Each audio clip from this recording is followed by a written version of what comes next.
Salut à tous, le journal du foot de ce mercredi 24 février.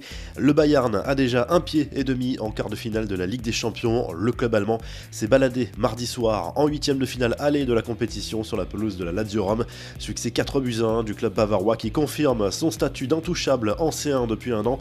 Au cours de cette rencontre, Jamal Musiala a marqué les esprits en marquant le deuxième but de son équipe à 17 ans et 362 jours. Le milieu de terrain est devenu le plus jeune joueur du Bayern à marquer dans la compétition et le deuxième plus jeune, tout club confondu, à le faire lors de la phase à élimination directe. Avec 72 buts, Robert Lewandowski est désormais seul sur le podium des meilleurs buteurs de l'histoire de la C1, devant l'Espagnol Raúl. Seuls Ronaldo et Messi sont devant l'international polonais. Dans l'autre match de la soirée, Olivier Giroud a marqué les esprits. L'attaquant français a marqué l'unique but du match avec Chelsea contre l'Atlético Madrid d'un sublime retourné acrobatique qui a laissé Oblak impuissant. Les Blues prennent une option sur la qualification pour les quarts de finale de la compétition. Une rencontre marquée aussi par les choix forts de Thomas Tuchel qui avait placé sur le banc des joueurs qui ont coûté près de 350 millions d'euros d'indemnités de transfert aux Blues ces dernières années, de Ziyech à Chilwell en passant par Kanté, Pulisic, Emerson, La Palme revenant à Havertz et Kepa, achetés 80 millions d'euros respectivement en 2020 et 2018. Place ce mercredi soir à deux autres affiches des huitièmes de finale aller. Atalanta Bergame, Real Madrid sur RMC Sport. Zinedine Zidane sera privé de son attaquant Karim Benzema, meilleur atout offensif.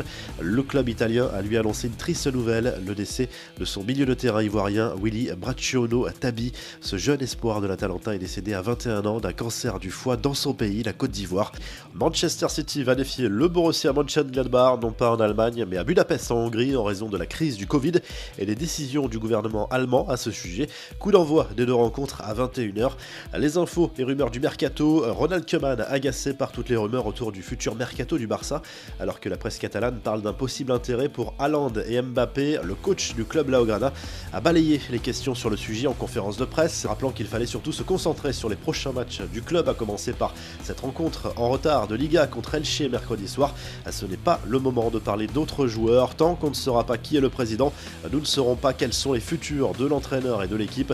J'attendrai jusqu'au 8 mars, a prévenu l'entraîneur du Barça.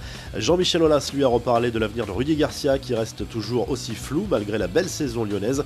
Je pense que l'indécision permet aux gens de se surpasser. L'équilibre global du club nous amène à maintenir cette indécision le plus longtemps possible, a prévenu le président de l'OL lors d'un entretien accordé à l'équipe.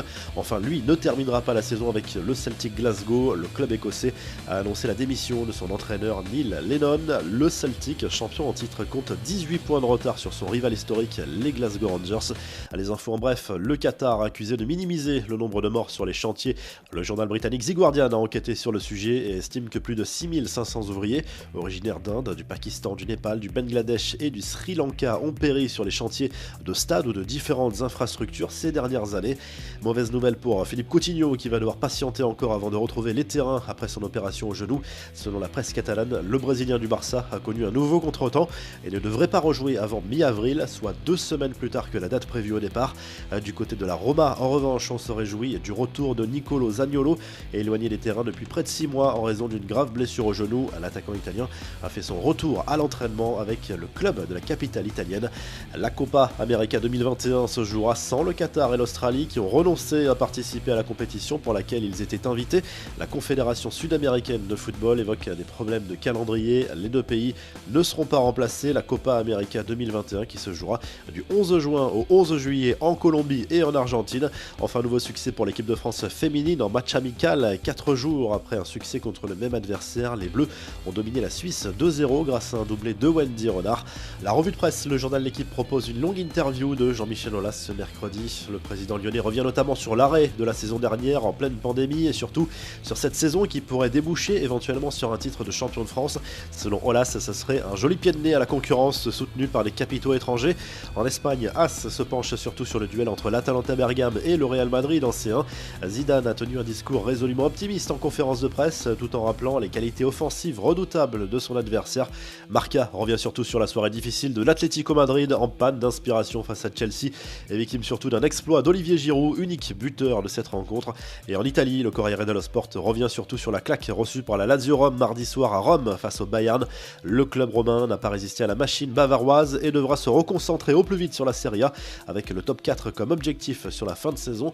Si le journal du foot vous a plu, n'hésitez pas à liker la vidéo vidéo et à vous abonner, et à très vite pour un nouveau journal du foot.